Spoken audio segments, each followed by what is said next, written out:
हमारे साथ प्रेमा जुड़ रही हैं बैंकॉक से। आज से कुछ दिन पहले 21 नवंबर को इनको शंघाई एयरपोर्ट पर रोका गया था, उनको हरास किया गया था चाइनीज जो वहां पे इमिग्रेशन ऑफिसर्स थे। प्रेमा, आपका बहुत बहुत वेलकम है न्यूज नेटवर्क पर।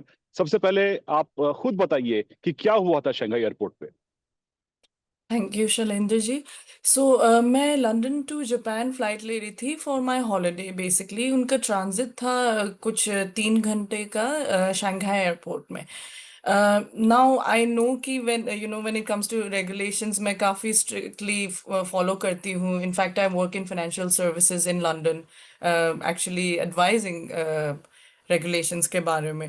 तो मैं पहले भी इसी रूट से गुजरी थी, तो मुझे पता था कि इसमें कोई इशू नहीं होगी, इसलिए मैंने ये फ्लाइट ली थी। क्योंकि ये सिर्फ ट्रांजिट है, मैं चाइना एंटर करने की कोशिश में नहीं थी। मैंने बस वहाँ से ट्रांजिट करना था।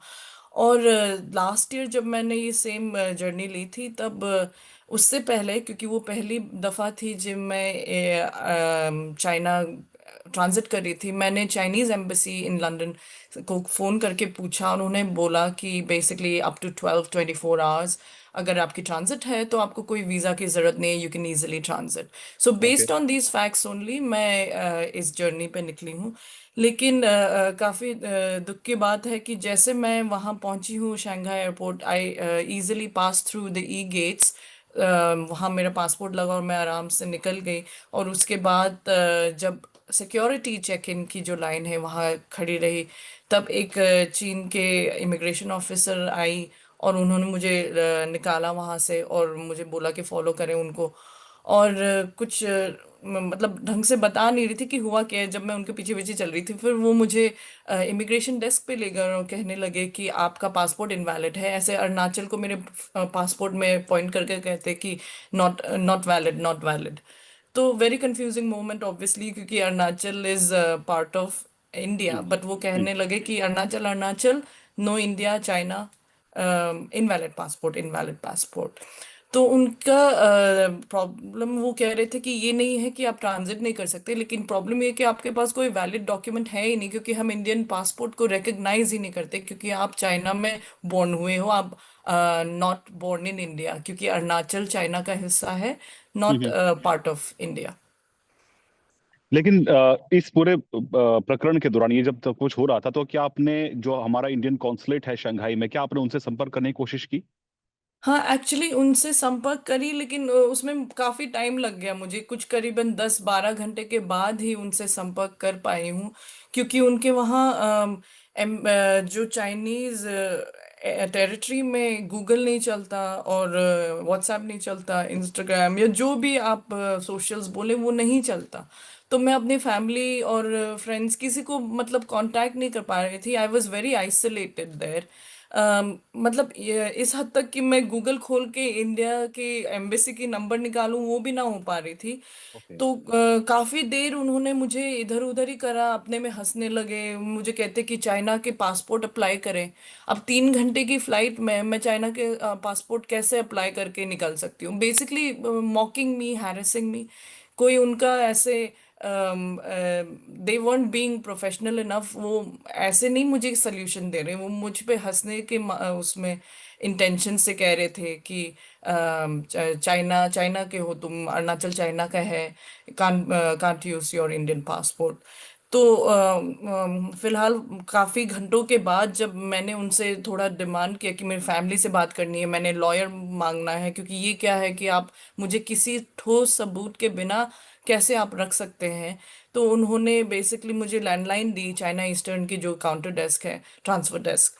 तो वहाँ से मैंने अपने फ्रेंड्स को लंदन में कॉल करा, और लंदन से मेरे फ्रेंड्स ने गूगल से निकाला है इंडियन एम्बेसी का नंबर इन शंघाई। तो as soon as I got contacted, I got in touch with them. They were quite helpful and receptive.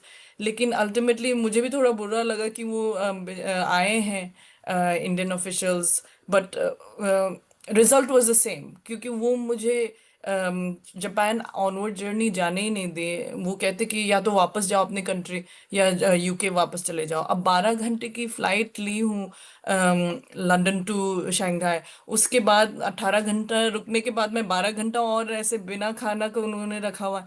मैं नहीं ले सकती थी, मतलब my physical, I didn't have the ability actually to stay awake for 42 hours. तो I told them that no, it's not possible for me to go to UK. तो वो कहते फिर इंडिया जाओ, ऐसे ऐसे। तो काफी उन्होंने तंग करा है मुझे। ऑनवर्ड जर्नी उन्होंने, फ्लाइट्स मेरी मिस करा दी, होटल बुकिंग्स मेरी सारी चली गई है जापान की। और मुझे फ्रेश नई फ्लाइट्स बुक करके दिखाना पड़ा है प्रूफ कि I am basically flight to India. Obviously I took a transfer, तो मैं जापान मतलब बैंकॉक में उतर गई, and I am resting here because hmm. Plan तो था तो ही नहीं अभी वहां अभी जाने आप का। जापान जाएंगी? अभी जापान जाने का इरादा है आपका? वही इरादा तो बहुत है सर, बट अब इतनी फाइनेंशियल लॉस के बाद मैं अभी सोच रही हूँ कि कैसे जाना है। सोचूंगी अभी थोड़े अच्छा हफ्ते देख प्रेमा, के। इस पूरे इशू को लेकर जो भारत का विदेश मंत्रालय है, एमईए है, उनकी तरफ से चाइना के साथ इसको एक स्ट्रॉन्ग डिमाश कन्वे किया गया है। और हाँ ये भी जी। कहा गया है कि क्योंकि दोनों देशों के जो रिलेशन है वो बेहतर हो रहे हैं, तो इस तरह के जो एक्शंस हैं, जो आपके हाँ साथ जो जी। बर्ताव हुआ एयरपोर्ट पे, ये ऐसे एक्शन जो अननेसेसरी ऑब्स्ट्रक्शंस पैदा करते हैं। आपको लगता है ये सही तरीके से भारत ने उसको उठाया? और कहीं ना कहीं बिल्कुल। भारत सरकार को क्या करना चाहिए और ताकि इस तरह की इश्यूज हमारे नॉर्थ ईस्ट के जो तमाम हमारे रेजिडेंट्स हैं, नेशनल्स हैं, जो इंडियन नेशनल्स हैं, उनको इस तरह की परेशानी ना हो आगे? हाँ जी। तो बेसिकली ऑब्वियसली देखिए, जब आप ट्रैवल करते हैं, आई एम एविड ट्रैवलर, मैं काफी, मुझे पसंद है घूमना फिरना।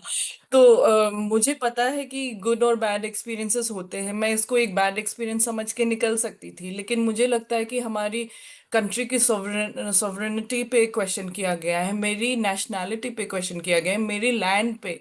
मतलब मैं जहाँ पैदा हुई हूँ, जहाँ हम जनगण मन गाते हैं, जहाँ हमारी, मतलब इंडिया के अंदर ही हम हमेशा ही रहे हैं as a Indian citizen, proud Indian citizen. तो हम हमें बोला गया कि आपकी धरती आपकी नहीं है, ये किसी और कंट्री की है। तो वो वाज अ बिग इशू, और मुझे लगा कि this is something that I can't speak about, because I, मैं हूँ बस एक रेसिडेंट, मतलब इनफैक्ट रेसिडेंट भी नहीं हूँ, सिटीजन हूँ। रेसिडेंट तो मैं यूके की हूँ 14 साल से। तो मैं चाहती हूँ कि गवर्नमेंट इस बारे में, क्योंकि ये हमारी जगह है ही नहीं as a normal citizen to speak about. ये तो बहुत ही बड़ी जियोपॉलिटिकल, बायलैटरल, डिप्लोमेटिक लेवल की चीज़ें हैं, जो अगर उनको कोई इशू है हमारी बाउंड्री, हमारी बॉर्डर से, तो ये बातें आपको हमारी भारत सरकार से करनी है, ना कि एक सिटीजन से। उनको हैरेस करके, उनको ये सब बोल के कुछ होगा नहीं। तो मेरी तो बस यही दरख्वास्त है कि भारत सरकार इस मैटर को अर्जेंटली देखे, और काफी सीरियसली देखे, क्योंकि हमारे लैंड को वो अपना बोल रहे हैं।